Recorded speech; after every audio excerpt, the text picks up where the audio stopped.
Hello students, good morning. My name is Ankit and welcome to the Vigyan institute. तो आज हम अपनी ज्ञान सीरीज को स्टार्ट करते हैं और ज्ञान सीरीज के अंदर जो हमारा केमिस्ट्री वाला पोर्शन है वो आज की क्लास से हम स्टार्ट करते हैं। तो आज हमने बहुत ही इंटरेस्टिंग सा टॉपिक उठाया है, दैट इज इलेक्ट्रोकेमिस्ट्री।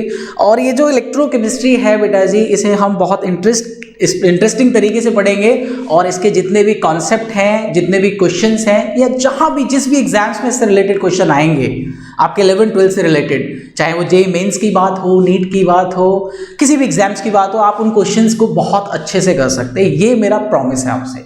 लेकिन उसके लिए आपको कंसंट्रेशन की जरूरत पड़ेगी। आप मेरे सारे लेक्चर्स को बहुत अच्छे से देखोगे और जितने भी मैं क्वेश्चंस कराऊंगा उनकी प्रैक्टिस करोगे, और जो एक्सटर्नल क्वेश्चंस होंगे जो हम आपको असाइनमेंट प्रोवाइड कराएंगे उसमें से आप सारे क्वेश्चंस कर लेगा। तो स्टार्ट करते हैं इस इलेक्ट्रोकेमिस्ट्री को। तो मैं बहुत बेसिक से इसकी कहानी स्टार्ट करूंगा। इस इलेक्ट्रोकेमिस्ट्री को बेटा जी मैं बहुत छोटी सी टर्म से स्टार्ट करता हूं। वो टर्म है मेरे पास एनर्जी। एनर्जी को तो आप सब लोग जानते होंगे और बचपन से इसका गीत आप गाते रहते हो, एनर्जी एनर्जी एनर्जी। अगर मान लो कि एनर्जी मुझे मिल जाए और मेरे पास कोई काम नहीं है करने को, तो मैं क्या करूंगा? मेरे दिमाग में आएगा कि इस एनर्जी को लेकर मैं कुछ गेम्स खेल लेता हूं। कुछ नहीं है मेरे पास तो मैं गेम ही खेलूंगा इस एनर्जी के साथ। मैंने क्या करा कि एनर्जी को यहां से उठा के, जैसे बच्चे करते हैं ना, एक चीज उठा के फेंक देते हैं, फिर दूसरी जगह से उसे दोबारा फेंक देते हैं, फिर दोबारा फेंक देते हैं। सेम काम मैं इस एनर्जी के साथ करने वाला हूं। एनर्जी को क्या करूंगा कि यहां से उठा के यहां रख दूंगा, एनर्जी को यहां से उठा के दूसरी जगह पे रख दिया, एनर्जी को यहां से उठा के यहां रख दिया। दैट मीन्स कि इस गेम, अगर कोई गेम खेल रहे हैं तो नाम तो होगा उस गेम का कुछ ना कुछ, और इस गेम का नाम मैंने दे दिया बेटा ji transfer of energy. This is called transfer of energy. बहुत ध्यान से समझो इस बात को। ये जो गेम है हमारा, इसको हमने नाम दे दिया ट्रांसफर ऑफ एनर्जी। अब एक गेम खेलते खेलते बोर हो जाते हैं, कुछ और सोचते हैं, तो इस एनर्जी को लेके दूसरा जो मेरे दिमाग में गेम आया वो सोचा मैंने कि सर एनर्जी की एक फॉर्म को दूसरी फॉर्म में कन्वर्ट कर देता हूं, एनर्जी की दूसरी फॉर्म को तीसरी फॉर्म में कन्वर्ट कर देता हूं। मतलब कि अब मैं एनर्जी के कन्वर्जन की बात कर रहा हूं। और कोई भी गेम खेलो उसका एक नाम जरूर होता है, और ये जो कन्वर्जन वाला गेम था इसका नाम था बेटा जी ट्रांसफॉर्मेशन ऑफ एनर्जी। इसका नाम था ट्रांसफॉर्मेशन ऑफ एनर्जी। तो आपने यहां पे दो गेम्स देख लिए एनर्जी से। एक आपका ट्रांसफर ऑफ एनर्जी था और दूसरा आपका ट्रांसफॉर्मेशन ऑफ एनर्जी था। अब कोई भी गेम खेलो, आप क्रिकेट खेलना चाहते हो तो आपको क्रिकेट स्टेडियम चाहिए। नहीं, आप तो छत पे भी खेल लोगे, मतलब वो नहीं है, लेकिन आप एक गेम को अच्छे तरीके से खेलना चाहते हो तो क्रिकेट को खेलने के लिए क्रिकेट स्टेडियम चाहिए, फुटबॉल खेलने के लिए फुटबॉल स्टेडियम चाहिए। बिल्कुल इसी तरीके से ट्रांसफर ऑफ एनर्जी वाला गेम या ट्रांसफॉर्मेशन ऑफ एनर्जी वाला गेम अगर आपको खेलना है तो आपको बेटा जी इनके लिए भी एक एक फील्ड की जरूरत पड़ेगी। तो मैं आपको बता दूं कि ट्रांसफर ऑफ एनर्जी वाला गेम हम जिस फील्ड में खेलेंगे उसको कहते हैं हम थर्मोडायनामिक्स। आपको याद आ गया होगा थोड़ा थोड़ा सा कि सर थर्मोडायनामिक्स में हम करते क्या थे। थर्मोडायनामिक्स में हम करते थे कि सर सिस्टम से सराउंडिंग में हीट का ट्रांसफर, सराउंडिंग से सिस्टम में हीट का ट्रांसफर। और हीट क्या है? हीट एक एनर्जी है। तो सर थर्मोडायनामिक्स में हम क्या करते थे कि सिस्टम से सराउंडिंग में, सराउंडिंग से सिस्टम में हीट को ट्रांसफर करते थे। तो ट्रांसफर वाली जो कहानी है ये सर हमने थर्मोडायनामिक्स में पढ़ ली। थर्मोडायनामिक्स की कहानी है, इसे थर्मोडायनामिक्स में छोड़ देंगे, वहीं पढ़ेंगे बहुत डिटेल से। मतलब कि ट्रांसफर ऑफ एनर्जी, एनर्जी के साथ मैंने ट्रांसफर कर करके देखा, इसका मतलब तो इलेक्ट्रोकेमिस्ट्री से भी आया नहीं, या तो ट्रांसफर ऑफ एनर्जी का मतलब थर्मोडायनामिक्स से है। लेकिन अगर मैं ट्रांसफॉर्मेशन ऑफ एनर्जी की बात करूं तो ट्रांसफॉर्मेशन ऑफ एनर्जी वाला गेम हम जिस फील्ड में खेलेंगे बेटा जी उसको कहते हैं इलेक्ट्रोकेमिस्ट्री। उसको हम कहेंगे इलेक्ट्रोकेमिस्ट्री। बहुत ध्यान से इस बात को समझो। अगर अब आपसे कोई पूछता है कि सर व्हाट इज इलेक्ट्रोकेमिस्ट्री, अब आप प्यार से बता सकते हो कि sir electrochemistry is a transformation of energy. Electrochemistry is a transformation of energy. अगर आपको इतनी बात समझ में आ गई कि सर ये एनर्जी का ट्रांसफॉर्मेशन है तो आपके दिमाग में एक क्वेश्चन आ जाना चाहिए। क्या है वो क्वेश्चन? वो क्वेश्चन ये है कि सर ट्रांसफॉर्मेशन ऑफ एनर्जी तो है, लेकिन ये तो बताओ कौन सी एनर्जी किस में ट्रांसफॉर्म होगी। तो इस बात को पता करने के लिए हम इलेक्ट्रोकेमिस्ट्री के पास गए, उनसे पूछा भी बताओ कौन सी एनर्जी का ट्रांसफॉर्म करोगे आप। तो उसने कहा मुझसे क्या पूछ रहे हो, मेरे नाम से पूछो। तो इसका हम इसके नाम से पूछे तो बेटा जी इसमें एक वर्ड आपको इलेक्ट्रो दिखाई दे रहा है और दूसरा वर्ड आपको इसके अंदर केमिस्ट्री दिखाई दे रहा है। ध्यान से देखो, इस इलेक्ट्रो वर्ड का मतलब है ये कहना चाह रहा है कि मैं इलेक्ट्रिकल एनर्जी की बात कर रहा हूं। ये किसकी बात कर रहा है? ये इलेक्ट्रिकल एनर्जी की बात कर रहा है बेटा जी, इलेक्ट्रिकल एनर्जी की बात कर रहा है ये। और हम बहुत अच्छे से जानते हैं कि chemistry is all about the chemicals, और केमिकल्स हमेशा केमिकल एनर्जी प्रोवाइड कराते हैं। तो इसका सीधा सा मतलब किससे है? केमिकल एनर्जी से है। अब आप इलेक्ट्रोकेमिस्ट्री की डेफिनेशन को और एग्जैक्ट कर सकते हो और शार्प तरीके से बता सकते हो। क्या? कि sir electrochemistry is a transformation of electrical energy and chemical energy. इससे सिंपल क्या है? और भाई electrochemistry is a transformation of electrical energy and chemical energy, मतलब कि इलेक्ट्रिकल से केमिकल जा सकते हो आप, केमिकल से इलेक्ट्रिकल जा सकते हो आप। मतलब कि अगर मैं यहां की बात करूं तो यहां आप कह सकते हो कि सर ये ट्रांसफॉर्मेशन दो तरीके से हो सकते हैं। कौन से वो दो तरीके? वो दो तरीके हैं हमारे पास कि सर केमिकल एनर्जी से आप इलेक्ट्रिकल एनर्जी को कन्वर्ट कर सकते हो। दूसरा काम कि सर इलेक्ट्रिकल एनर्जी से हम केमिकल एनर्जी का कन्वर्जन करते हैं। और ये दोनों कन्वर्जन आप रोज अपने घर में देखते हो। याद करो कहां पे? आपके घर में बैटरी है, आप बैटरी यूज करते हो ना घर पे, तो उसकी कहानी क्या है? आप उसके अंदर क्या डालते हो? एसिड। एसिड क्या है? केमिकल। और वो केमिकल करता क्या है? इलेक्ट्रिकल एनर्जी में कन्वर्ट हो जाता है जब लाइट चली जाती है तब। जैसे ही लाइट आई, अब क्या होता है कि हम उसे इलेक्ट्रिक फील्ड देते हैं, इलेक्ट्रिसिटी देते हैं, वो इलेक्ट्रिकल एनर्जी को कन्वर्ट करता है केमिकल एनर्जी में, और उस केमिकल एनर्जी को हम बैटरी के अंदर स्टोर कर लेते हैं। तो ये सारा फिनोमेना आपका देखा हुआ है लाइव एकदम, और मजा आएगा पढ़ने में। तो ये एक छोटी सी बात थी, मैं इसे रफ करके आपको थोड़ा सा और समझाता हूं कि सर ये जो केमिकल एनर्जी से इलेक्ट्रिकल एनर्जी या इलेक्ट्रिकल एनर्जी से केमिकल एनर्जी का जो कन्वर्जन है, ये कन्वर्जन ऑब्जर्व कहां करते हैं हम, कहां पर इनकी कहानी को हम समझेंगे। तो मैं आगे बढ़ता हूं थोड़ा सा और आपको बहुत डिटेल से समझाता हूं इसकी कहानी।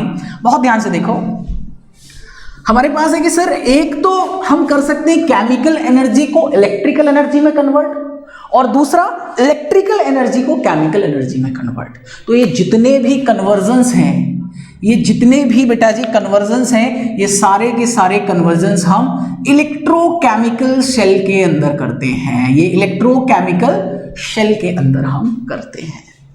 अब इस इलेक्ट्रोकेमिकल शेल के अंदर अगर आप केमिकल एनर्जी से इलेक्ट्रिकल एनर्जी का कन्वर्जन कर रहे हो, या फिर आप इलेक्ट्रिकल एनर्जी से केमिकल एनर्जी बना रहे हो, ध्यान से समझो एक एक बात को। अगर आप ये कन्वर्जन कर रहे हो कि सर केमिकल एनर्जी आपकी इलेक्ट्रिकल एनर्जी में कन्वर्ट हो रही है, तो इसको हम बेटा जी गैल्वेनिक सेल के अंदर स्टडी करते हैं, इसको हम वोल्टाइक सेल के अंदर स्टडी करते हैं इस कॉन्सेप्ट को, इसको हम डेनियल सेल के अंदर स्टडी करते हैं। तो ये जितने भी इलेक्ट्रोकेमिकल सेल मैंने आपके सामने लिखे हैं, ये सारे के सारे सेल के अंदर आप देखोगे कि आपकी केमिकल एनर्जी इलेक्ट्रिकल एनर्जी में कन्वर्ट हो रही होगी। आया मजा? चलो अच्छा सर ये बताइए कि ऐसा कौन सा सेल है जो इलेक्ट्रिकल एनर्जी से केमिकल एनर्जी बनाता है? तो बेटा जी उसको हम कहते हैं इलेक्ट्रोलाइटिक सेल। उसको हम क्या कहते हैं? Electrolytic cell. तो ये सारी कहानी हमें इस चैप्टर में पढ़नी है। हमें इलेक्ट्रोकेमिस्ट्री का मतलब समझ आ गया कि electrochemistry is the transformation of electrical and chemical energies. हमने देख लिया कि अगर ये कन्वर्जन है तो डिफरेंट सेल्स होंगे, इस कन्वर्जन में इस तरीके के सेल्स होंगे। एक और इंपॉर्टेंट डेटा मैं अगर आपको दूं तो बेटा जी केमिकल एनर्जी से इलेक्ट्रिकल एनर्जी में कन्वर्ट होना एक स्पॉन्टेनियस प्रोसेस है। ये पेन अगर मैं यहां से छोड़ दूं ऑटोमेटिकली नीचे आ गया। आपने क्या करा इसमें, आपने बस इस पेन को छोड़ दिया। लेकिन इस पेन को अगर मैं यहां से उठा के ऊपर करने की कोशिश करूं तो आपने एक्सटर्नल फील्ड दिया है इसको, आपने एक्सटर्नल एनर्जी दी है इसको। समझो, पॉइंट कॉट करो। मतलब केमिकल एनर्जी से इलेक्ट्रिकल एनर्जी में कन्वर्ट होना एक स्पॉन्टेनियस प्रोसेस है, एक स्पॉन्टेनियस प्रोसेस है। मतलब कि आप ध्यान करो कि जब आप एक बैटरी लेके आए, एक चार्ज बैटरी लेके आए, आप उस चार्ज बैटरी से CFL जला लो, फैन चला लो सॉरी, ये सारे काम कर सकते हो, तो वो काम अपने आप होते हैं ना। आप उसे कुछ इलेक्ट्रिक फील्ड नहीं दे रहे, बस आपने बैटरी रखा, बैटरी के अंदर जितनी भी केमिकल एनर्जी है वो सारी की सारी केमिकल एनर्जी अपने आप ही इलेक्ट्रिकल एनर्जी में कन्वर्ट हो जाती है। उसको कहते हैं स्पॉन्टेनियस प्रोसेस। लेकिन ऐसा तो कभी नहीं हुआ होगा कि बैटरी आप डिस्चार्ज करके रख दो, ऑटोमेटिकली आपका इलेक्ट्रिकल एनर्जी केमिकल एनर्जी में कन्वर्ट हो रही है। ऐसा हो जाए तो मजा आ जाएगा। फिर तो लाइट फाइट हटाओ, बंद करो सब जगह से, सिर्फ बैटरी रख लो और वो बैटरी ऑटोमेटिकली चार्ज होनी स्टार्ट हो जाएगी। ऐसा नहीं होता। क्यों नहीं होता? बिकॉज सर ये कैसा प्रोसेस है, ये एक नॉन स्पॉन्टेनियस प्रोसेस है, नॉन स्पॉन्टेनियस प्रोसेस है। समझो, बहुत प्यार से समझो एक एक बात को। आपने थर्मोडायनेमिक्स में एक कॉन्सेप्ट पढ़ा होगा कि सर अगर कोई भी प्रोसेस स्पॉन्टेनियस है तो उसके लिए change in Gibbs free energy negative होनी चाहिए। Delta G should be negative for any spontaneous process, ये जरूरी है। अगर प्रोसेस आपका नॉन स्पॉन्टेनियस है तो delta G should be positive. तो ये चेंज जो है गिब्स फ्री एनर्जी का, अगर ये नेगेटिव आता है तो रिएक्शन या प्रोसेस आपका स्पॉन्टेनियस होगा, अदरवाइज आपका प्रोसेस कैसा होगा, नॉन स्पॉन्टेनियस प्रोसेस पे डेल्टा जी आपका कैसा होगा बेटा जी, पॉजिटिव होगा। तो ये था हमारा एक बेसिक सा इंट्रोडक्शन इलेक्ट्रोकेमिस्ट्री का। अब मैं आपको समझा देता हूं कि इस चैप्टर के अंदर हम क्या क्या पढ़ने वाले हैं, क्या क्या इस चैप्टर के अंदर मसाला है जो हमें बहुत अच्छे तरीके से पढ़ना है। और एक और इंपॉर्टेंट बात बताऊं कि इस चैप्टर का जो वेटेज रहने वाला है, इस चैप्टर का जो वेटेज रहने वाला है बोर्ड के अंदर बेटा जी ये 6 मार्क्स आपको दिलवा देगा। जेईई मेंस के अंदर ये आपको 4 या 8 मार्क्स दिलवा देगा। हो सकता है 1 क्वेश्चन आए, हो सकता है 2 क्वेश्चन आए। सेम कहानी इसकी नीट की रहेगी। नीट में भी आपको 1 या 2 क्वेश्चन यहां से आने हैं। और एक और बहुत इंपॉर्टेंट बात बता दूं कि यहां के क्वेश्चंस ऐसे होंगे कि आप चुटकियों में कर दोगे, बस अगर आपने कॉन्सेप्ट को ठीक से समझ लिया तो। अगर कॉन्सेप्ट की कहानी को समझ लिया तो ये 6 नंबर बोर्ड में, 8 नंबर मेंस में और 8 नंबर आपके नीट में बेटा जी एकदम पक्के हैं। कोई काट ही नहीं सकता अगर आपने कॉन्सेप्ट अच्छे से पढ़ लिया। और मैं आपको सारी कहानी बता दूंगा इलेक्ट्रोकेमिस्ट्री की। आपसे कितना भी क्वेश्चन घुमा दे, कहीं भी ले जाए, किसी भी हद तक ले जाए वो क्वेश्चन को, अगर आपने कॉन्सेप्ट ठीक से पढ़ लिया मेरा, तो आप सारे क्वेश्चंस अटेम्प्ट करोगे बिल्कुल सही तरीके से। अब हम आते हैं चैप्टर के ओवरव्यू पे। ठीक है, मैं इसे रफ करता हूं। अब हम आते हैं सर इस चैप्टर के अंदर हम पढ़ने क्या क्या वाले हैं, इस चैप्टर के अंदर की कहानी क्या है, क्या क्या दास्तान इस चैप्टर के अंदर हम पढ़ेंगे, वो सारी बातें मैं आपके साथ डिस्कस करता हूं। तो सबसे पहले overview of this chapter, overview of this chapter. इस चैप्टर का ओवरव्यू क्या है वो भी इंपॉर्टेंट है, क्योंकि हम पूरा चैप्टर पढ़ेंगे और उस पूरे चैप्टर में हमें पहले से आइडिया होना चाहिए कि क्या क्या चीजें हम यहां पढ़ने वाले हैं। ध्यान से देखो, सबसे पहले इंट्रोडक्शन की कहानी थी, वो तो मैंने आपको पढ़ा दी। इस चैप्टर के अंदर जो इंट्रोडक्शन की कहानी थी वो बेटा जी मैंने आपको पढ़ा दी कि इलेक्ट्रोकेमिस्ट्री का इंट्रोडक्शन क्या है। इंट्रोडक्शन के बाद जो दूसरी हमारे पास सबसे इंपॉर्टेंट कहानी है, हमने देखा कि सर जो ट्रांसफॉर्मेशंस हैं, इलेक्ट्रिकल टू केमिकल हो या केमिकल टू इलेक्ट्रिकल हो, ये कहीं ना कहीं सेल्स के अंदर ही ऑब्जर्व हो रहे हैं, इलेक्ट्रोकेमिकल सेल्स के अंदर ऑब्जर्व हो रहे हैं। तो हम सबसे पहला काम करेंगे कंस्ट्रक्शंस पढ़ना, construction of galvanic cell. Galvanic cell मतलब कि जो गैल्वेनिक सेल है जिसके अंदर हम केमिकल एनर्जी से इलेक्ट्रिकल एनर्जी का कन्वर्जन करते हैं, वो कंस्ट्रक्ट किस तरीके से होता है। यहां पे हम देखेंगे कि कैसे आप केमिकल से इलेक्ट्रिकल एनर्जी बना सकते हो। मैं केमिकल्स के थ्रू ही आपको यहां पे बल्ब जला के दिखाऊंगा।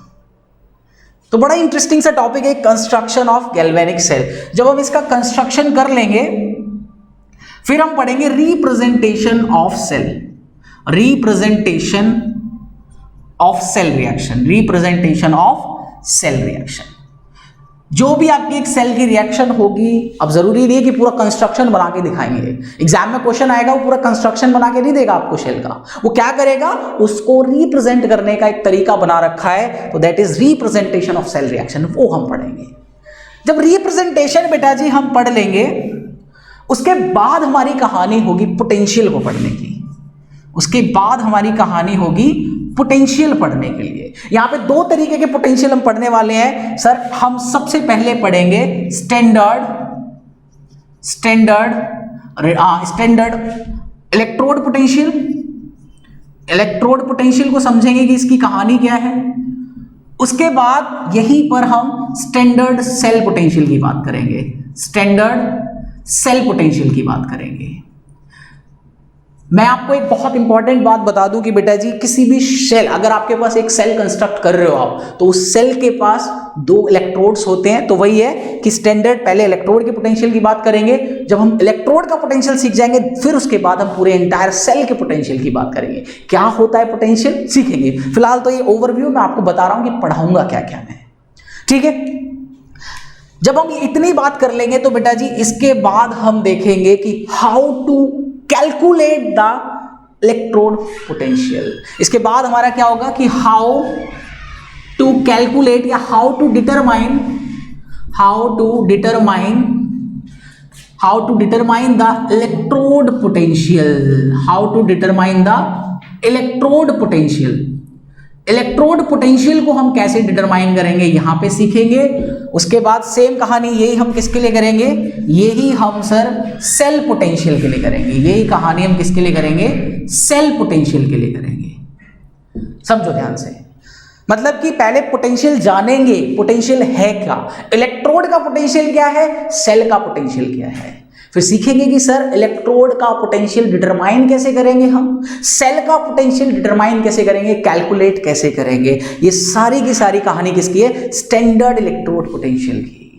स्टैंडर्ड का मतलब आपको पता होगा, स्टैंडर्ड का मतलब होता है स्टैंडर्ड एक कंडीशन है, मतलब सेल का पोटेंशियल आप उस टाइम पे कैलकुलेट करो जब इस रूम का टेम्परेचर आपका 25 डिग्री सेल्सियस हो, प्रेशर आपका 1 बार हो, कॉन्सेंट्रेशन आपकी जो भी आप उसमें सॉल्यूशन भर रहे हो उसकी कॉन्सेंट्रेशन 1 मोलर हो। ऐसी कंडीशन को हम स्टैंडर्ड कंडीशन कहते हैं।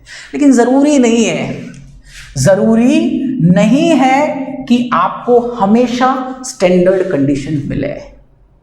अगर कंडीशन स्टैंडर्ड नहीं है तो पोटेंशियल कैसे निकालेंगे। तो यहां पे एक बहुत ही मार्वलेस साइंटिस्ट थे जिनका नाम था नस्ट।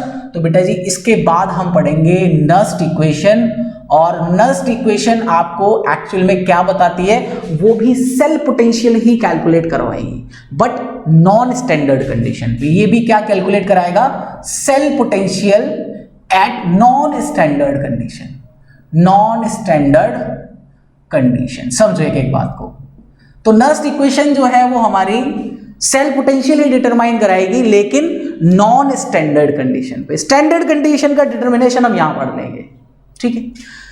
जब नस्ट इक्वेशन पढ़ लेंगे तो बेटा जी इसकी एप्लीकेशन भी बहुत इंपॉर्टेंट है। उसके बाद नेक्स्ट टॉपिक होगा हमारा एप्लीकेशन ऑफ नस्ट इक्वेशन, मतलब कि इस नस्ट इक्वेशन को कहां पर अप्लाई करूं और अप्लाई करके इससे मुझे क्या मिलेगा, वो भी हम पढ़ेंगे एप्लीकेशन ऑफ नस्ट इक्वेशन में। तो इतना काम जब हमारा हो जाएगा तो दैट मीन्स कि हमने गैल्वेनिक सेल की सारी स्टडी कर ली।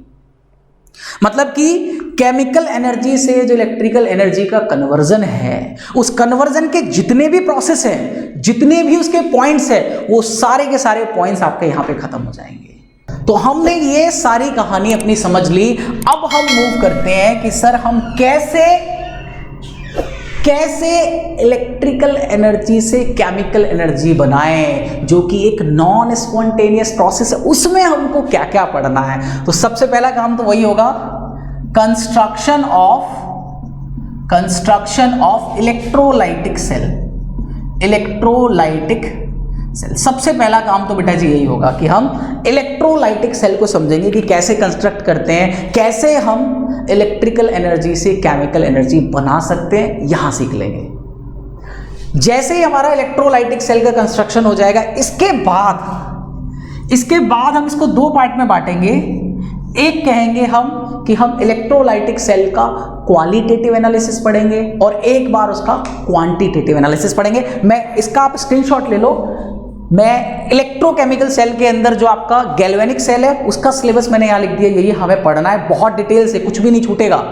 मैं रफ करता हूं इसको। इसके बाद ये तो हमें सारी चीजें पढ़नी है बेटा जी, बहुत मजे से, बहुत इंटरेस्टिंग तरीके से।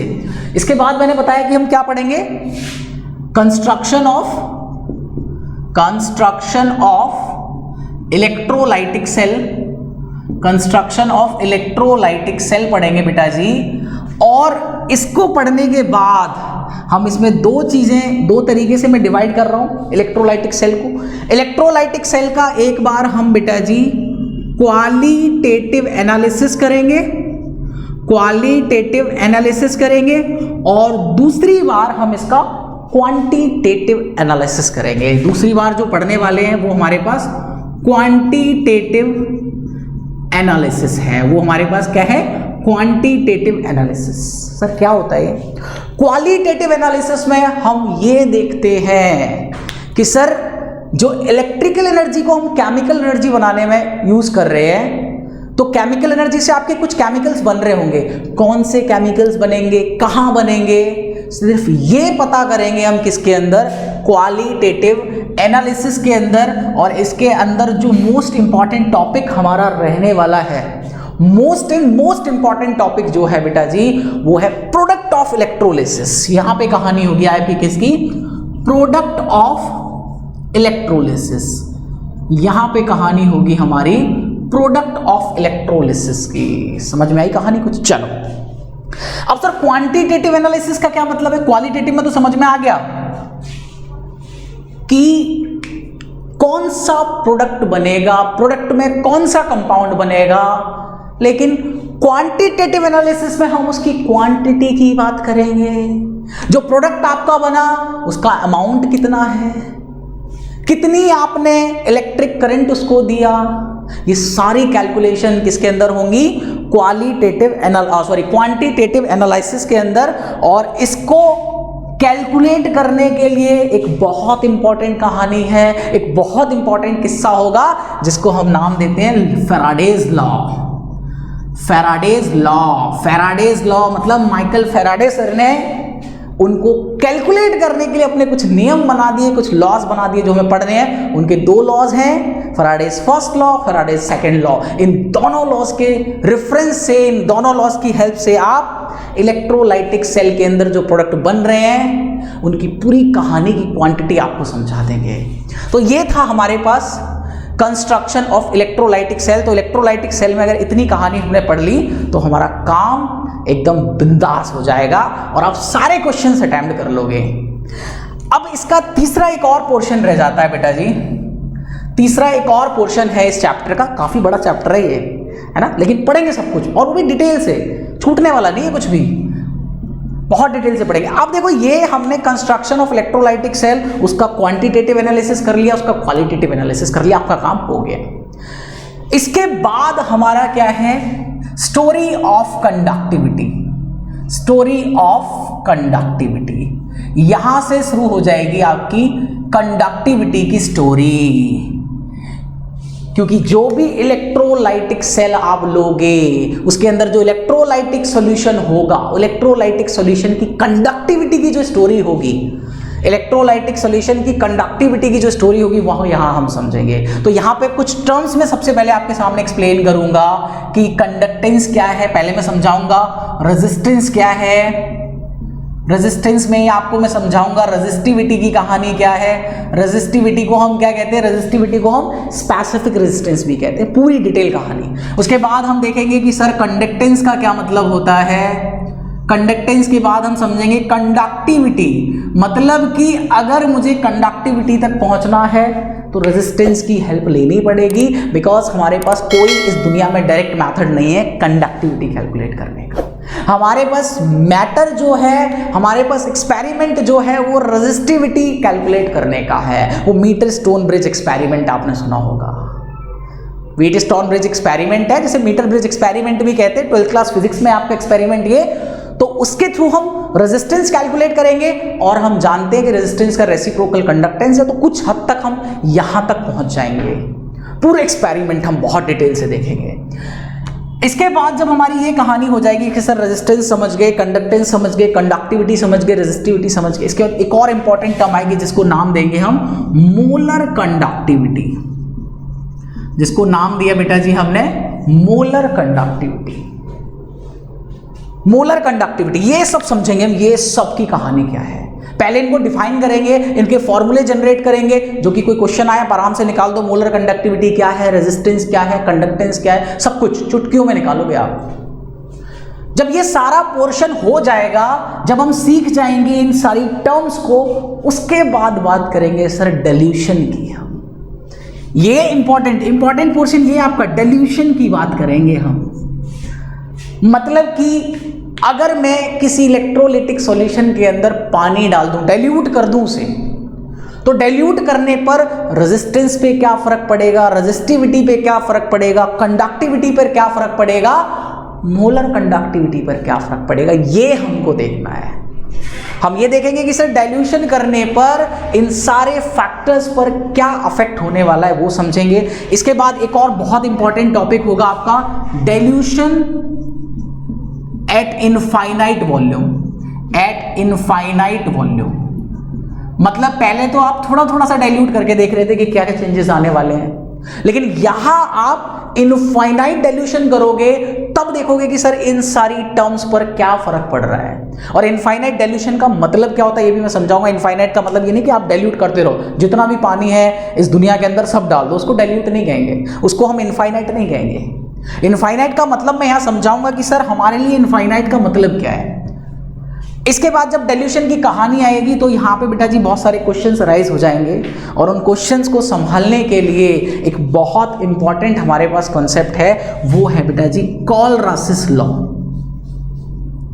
कॉलरासिस लॉ, ये कॉलरासिस लॉ हमारे लिए बहुत इंपॉर्टेंट है। पहले हम इस कॉलरासिस लॉ को डिफाइन करेंगे कि सर ये कॉलरासिस लॉ है क्या, उसके बाद हम बात करेंगे इसके एप्लीकेशन की कि सर इस कॉलरासिस लॉ को मैं कहां अप्लाई करूंगा। और यहां से क्वेश्चन बोर्ड एग्जाम में तो डेफिनेटली यहां से पूछा जाता है कॉलरासिस लॉ से, बहुत इंपॉर्टेंट लॉ है कॉलरासिस लॉ। ठीक है, तो ये हमारा तीसरा पोर्शन था स्टोरी ऑफ कंडक्टिविटी, जिसमें हम पूरी की पूरी कंडक्टिविटी की बात करेंगे, वो डाइल्यूशन पे हो, इनफाइनाइट डाइल्यूशन पे हो, किसी पे भी हो। ठीक है, इसके बाद लास्ट में आपका एक और पोर्शन बचता है, जब हम सेल पढ़ लिया हमने, गैल्वेनिक सेल पढ़ लिया हमने, इलेक्ट्रोलाइटिक सेल पढ़ लिया, जितनी कैलकुलेशंस थी सब कर ली हमने, कंडक्टिविटी की पूरी कहानी पढ़ ली, एक कॉन्सेप्ट रह जाएगा फिर आपका, वो होगा बेटा जी बैटरीज पढ़ेंगे हम इसके अंदर।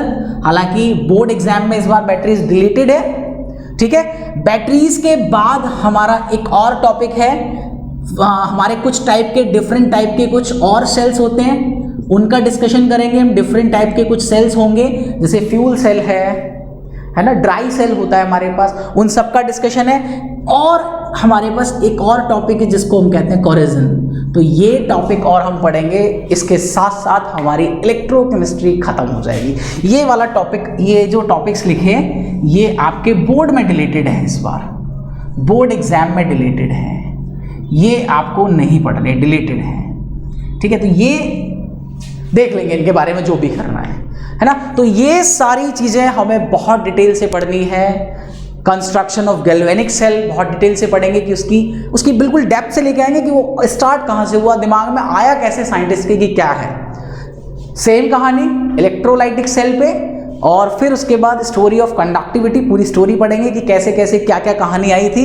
उसके बाद इन बैटरीज या डिफरेंट काइंड्स ऑफ हमारे पास सेल्स हैं, या फिर जो कोरेजन का कॉन्सेप्ट है, ये सारा अगर हमने पढ़ लिया तो हमारा इलेक्ट्रोकेमिस्ट्री पूरा पैक हो जाएगा। और जितने भी क्वेश्चंस इलेक्ट्रोकेमिस्ट्री से आएंगे वो सारे के सारे क्वेश्चंस हम बेटा जी बहुत आराम से कर सकते हैं। तो अब जब भी हमारी नेक्स्ट क्लास स्टार्ट होगी, नेक्स्ट क्लास में हमारा सबसे पहला टॉपिक यही होगा, कंस्ट्रक्शन ऑफ गैल्वेनिक सेल। इसका मतलब कि हम कैसे केमिकल एनर्जी से इलेक्ट्रिकल एनर्जी बना सकते हैं। और ये मैं आपको दिखाऊंगा इसी बोर्ड पे कि आप कुछ केमिकल मुझे दे दीजिए और उस केमिकल से मैं आपको बल्ब जला के दिखाऊंगा कि कैसे बल्ब जलेगा। और बल्ब जल गया तो दिमाग लगा लोगे सर कहीं ना कहीं इलेक्ट्रिकल एनर्जी बन गई, तभी आपका बल्ब जल रहा है। ठीक है, तो नेक्स्ट क्लास में हम मिलेंगे और नेक्स्ट क्लास में एक धमाकेदार टॉपिक के साथ स्टार्ट करेंगे। और उस टॉपिक में मतलब आपके स्टार्टिंग टॉपिक्स जितने अच्छे से आपने समझ लिए, इलेक्ट्रोकेमिस्ट्री आपको उतने अच्छे से समझ में आएगी। और ये मेरी गारंटी है कि कॉन्सेप्ट पढ़ लो आप, क्वेश्चन ऐसा कोई नहीं होगा जो आप ना कर सको, इतना ट्रस्ट कर लो आप। बस वीडियोस को देखते रहो, अच्छे से कंसंट्रेशन से देखो और आपका काम बिल्कुल बहुत अच्छे से हो जाएगा। और मैं खाली बोर्ड एग्जाम की बात नहीं कर रहा, मैं जेईई मेंस, नीट सारे एग्जाम्स की बात कर रहा हूँ। आप जब हम असाइनमेंट्स देंगे उसमें प्रीवियस ईयर क्वेश्चंस आपको मिलेंगे, बोर्ड के भी, नीट के भी, जेईई के भी। आप उन क्वेश्चंस को अटेम्प्ट करना, आपको खुद पता चल जाएगा कि कितनी इलेक्ट्रोकेमिस्ट्री आपने सीखी है। और जो बच्चे इलेक्ट्रोकेमिस्ट्री पढ़ चुके हैं वो भी देख लेना कि कितनी इलेक्ट्रोकेमिस्ट्री उन्होंने आज तक पढ़ी है, कितनी चीज़ें गलत पढ़ी हैं। बहुत सारी चीज़ें मैं इसी बोर्ड पे आपको दिखाने वाला हूँ इलेक्ट्रोकेमिस्ट्री में। तो चलो फिर मिलते हैं नेक्स्ट क्लास में। आज की क्लास यहीं ख़त्म करते हैं। Okay, bye bye.